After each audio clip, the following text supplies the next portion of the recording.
decided that Floyd should move on, and he did.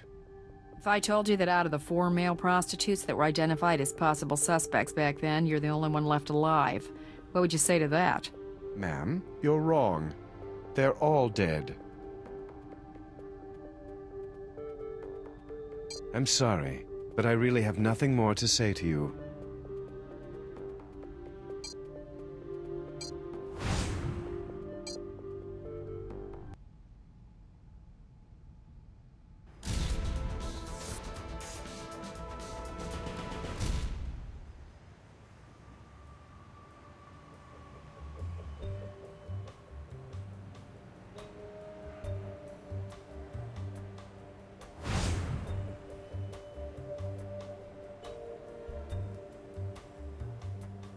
Hey, what's going on? Classic cork, huh?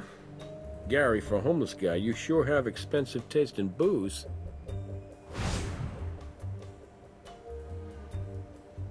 Hand over the bottle, Gary. Yeah, of course, here. Well, what's wrong? Why are you looking at me like that, huh?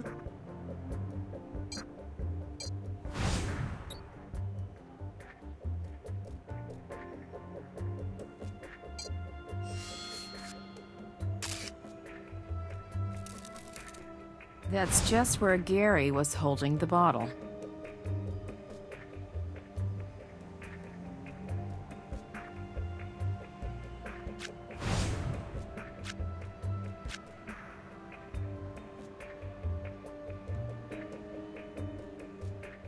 Not exactly a 4-star hotel. It's a love letter to Wally, from Gary.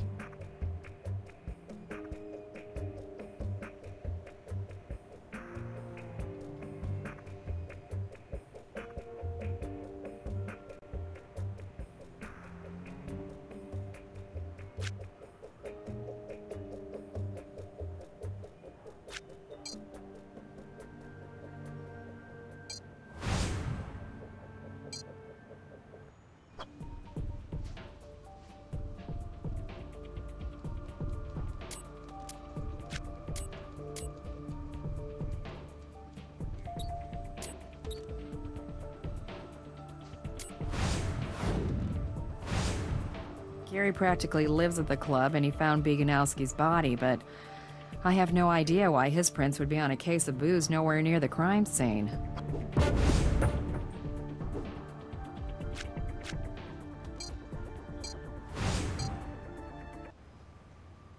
Come on back to my office, we can discuss it. What do you need? Do you have enough evidence?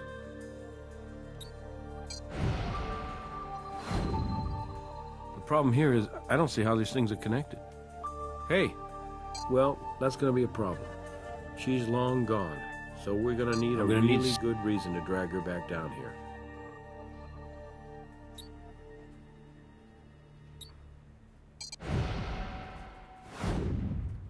Gary's got access to the club, and that... I'll have Ray join you in interrogation. I think this is right up his alley. Mr. Beaumont, we found your fingerprints on a case of whiskey in Marcel's club. What can I say? I saw the case on the floor. It was already open. I needed it. My hands, they were shaking so bad. I just needed that drink so badly. But Gary, that was the same whiskey used to poison Mr. Bieganowski. What? I just needed a drink. I didn't use it to kill Wally. Makes us think you're keeping other things from us. No, it's not like I always sleep there. I try to stay at the shelter, but sometimes it's full, so I have to stay where I don't bother anybody. Open your mouth, please. Yes, of course. Ah.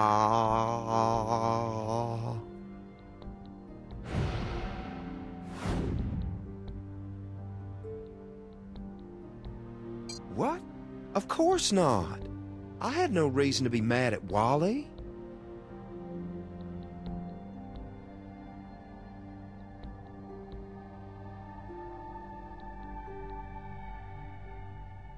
That was so long ago. What does that have to do with anything? We just want to ask you a few questions. I'm not answering any questions until you can give me even one reason why you think I would want to kill Wally.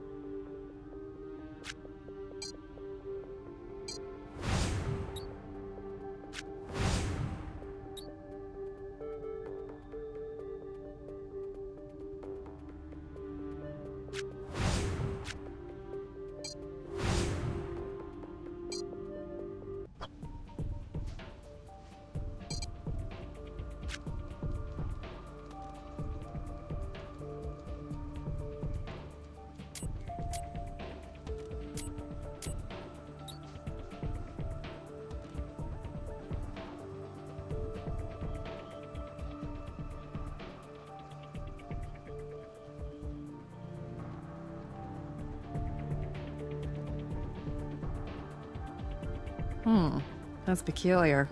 Lon Muskie's name was written down in a different type of ink stock.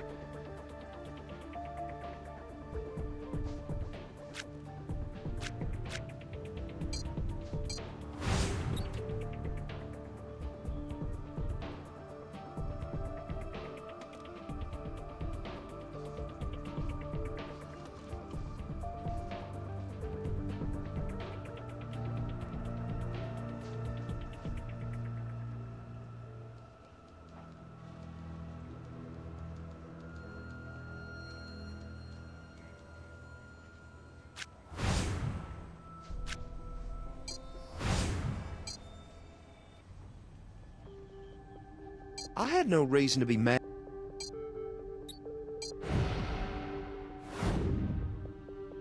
We found your letter to Wally. You had some real feelings for him. Too bad. He just wasn't that into you, huh? Gosh, I know how that can hurt, right?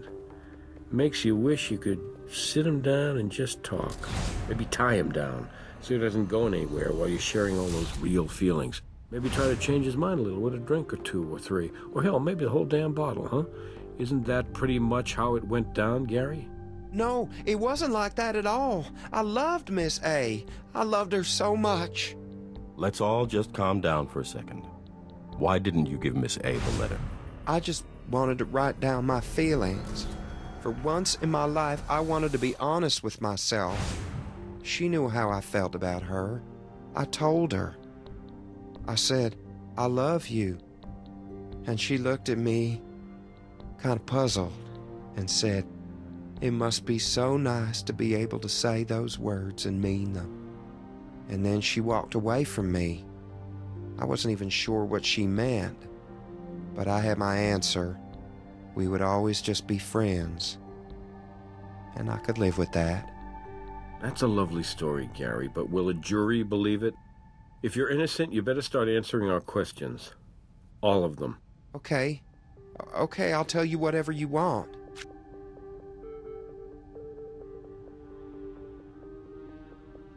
Four months later, Muskie's found dead in his car off Barber Street. Lon Muskie, is that his name? I never asked. Sure, I beat him up, but he deserved it.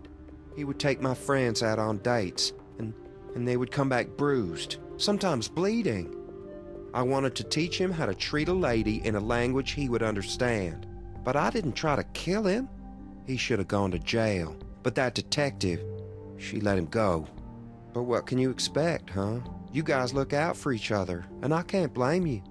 What do you mean, we look out for each other? Do you mean we cops look out for each other? Muskie wasn't a cop. No, you guys, you know, black people. I'm sorry, I mean African Americans.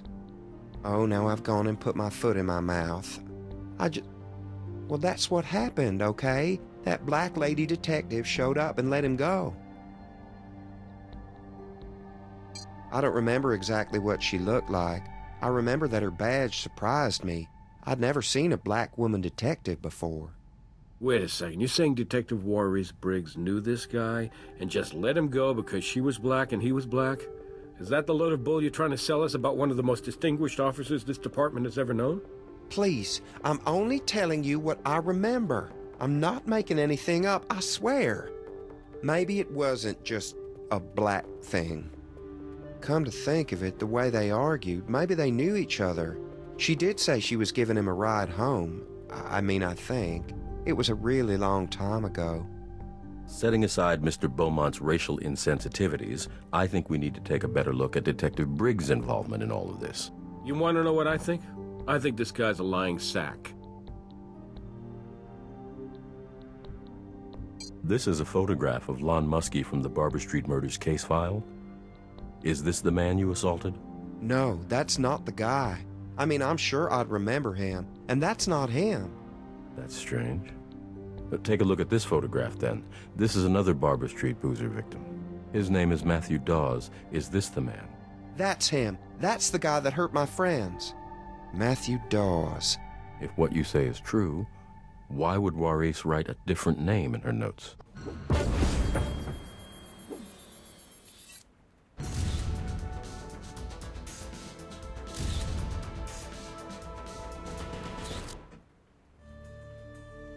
Did I hear Ray right?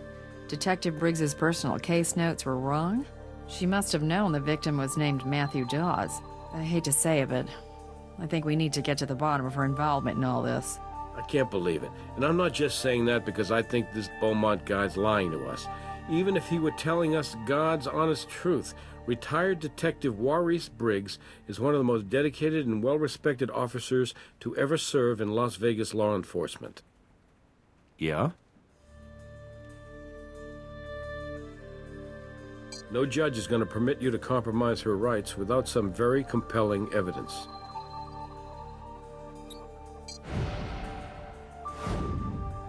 The name of the victim was written in different ink. These notes were altered after the fact to remove all trace of Matthew Dawes' name. I can't believe she deliberately tried to mislead us, but the evidence speaks for itself. Okay, I'll go with you to serve the warrant. Why don't you take Nick along, too? Another pair of eyes won't hurt.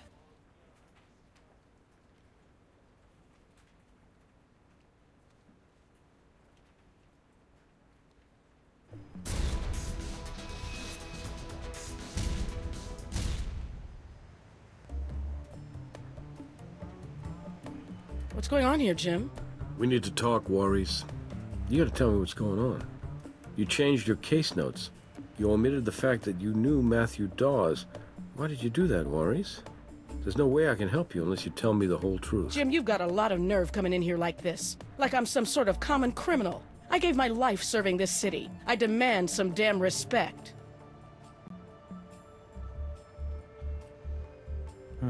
It's a shrine. I've known some cops who could never let go of some cases, but not like this. The Barber Street area.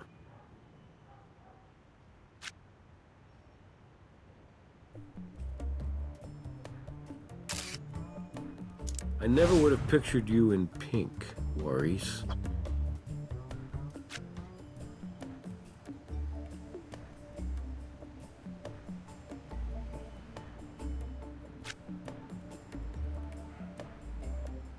Maurice knew this Dawes guy all right. Looks like they were more than just acquaintances.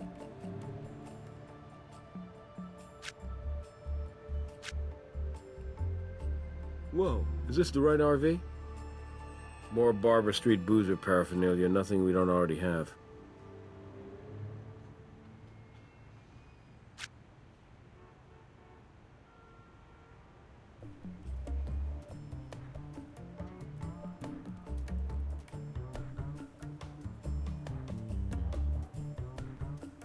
The truth? Now that's funny.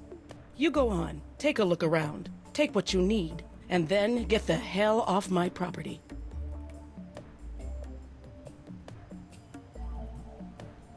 All the convenience of a real one.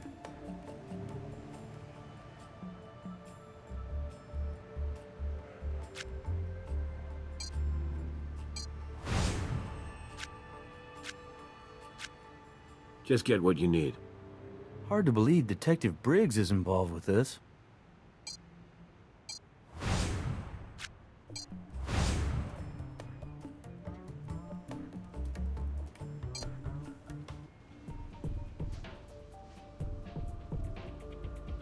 Hey, I'm off the clock, but if you guys need a hand, count me in. The Barber Street Boozer is a part of Vegas history. If he's back, then I want to be there when we take him in. Thanks, Greg. We can use all the help we can get.